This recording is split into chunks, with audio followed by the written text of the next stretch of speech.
জয় রাধে। আজকের পাঠ গ্রন্থকারী কৃষ্ণ গুরু ও বৈষ্ণবের আজ্ঞা গ্রহণ, শ্রী চৈতন্য চরিতামৃত আদি লীলাখণ্ড, শ্লোক 26। এক কৃষ্ণ নামে করে সর্বপাপ নাশ, প্রেমের কারণ ভক্তি করেন প্রকাশ। নিরপরাধী হরে কৃষ্ণ মহামন্ত্র কীর্তন করার ফলে সমস্ত পাপ বিনষ্ট হয়।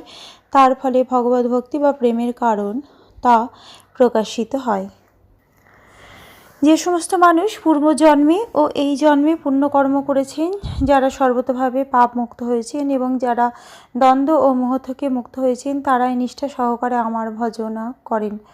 যে মানুষ সর্বতভাবে পাপ মুক্ত হয়েছেন, তিনি দ্বন্দ্ব মোহ থেকে মুক্ত হয়ে অবিচলিত ভাবে ভগবত ভক্তি পরায়ণ হতে পারেন। এই কলিযুগে যদিও অধিকাংশ মানুষই পাপী, তবুও কেবল হরে কৃষ্ণ মহামন্ত্র কীর্তন করার ফলে তারা পাপ মুক্ত হতে পারেন। এক কৃষ্ণ নামে কেবলমাত্র শ্রীকৃষ্ণের নাম কীর্তনের ফলেই তা সম্ভব। সেই সম্বন্ধে শ্রীমদ্ ভাগবতে বলা হয়েছে, কীর্তনে দেব কৃষ্ণস্য মুক্ত সঙ্গ। শ্রীচৈতন্য মহাপ্রভুও আমাদের সেই শিক্ষাই দিয়েছেন। যখন শ্রীচৈতন্য মহাপ্রভু পথ চলতেন, তখন তিনি কীর্তন করতেন, কৃষ্ণ কৃষ্ণ কৃষ্ণ কৃষ্ণ কৃষ্ণ কৃষ্ণ কৃষ্ণ হে কৃষ্ণ কৃষ্ণ কৃষ্ণ কৃষ্ণ কৃষ্ণ কৃষ্ণ কৃষ্ণ হে কৃষ্ণ কৃষ্ণ কৃষ্ণ কৃষ্ণ কৃষ্ণ কৃষ্ণ রক্ষমাম কৃষ্ণ কৃষ্ণ কৃষ্ণ কৃষ্ণ কৃষ্ণ কৃষ্ণ পাহিমাম রাম রাঘব রাম রাঘব রাম রাঘব রক্ষমাম কৃষ্ণ কেশব কৃষ্ণ কেশব কৃষ্ণ কেশব পাহিমাম।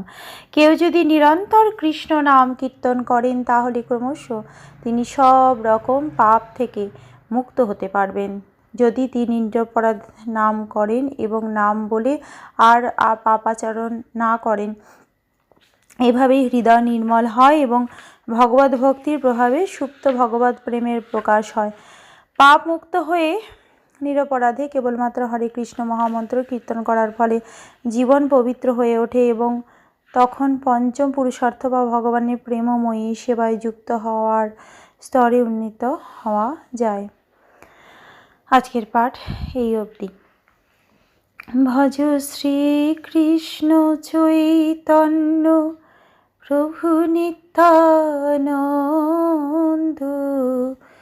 শ্রী অদ্বৈত গদাধরে শ্রীবাসাদি গৌর ভক্ত বৃন্দ। হরে কৃষ্ণ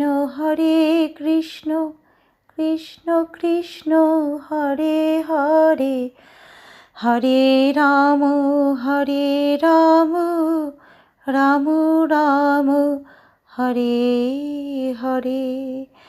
জয় রাধে জয় রাধে জয় রাধে জয় রাধে। জয় রাধে।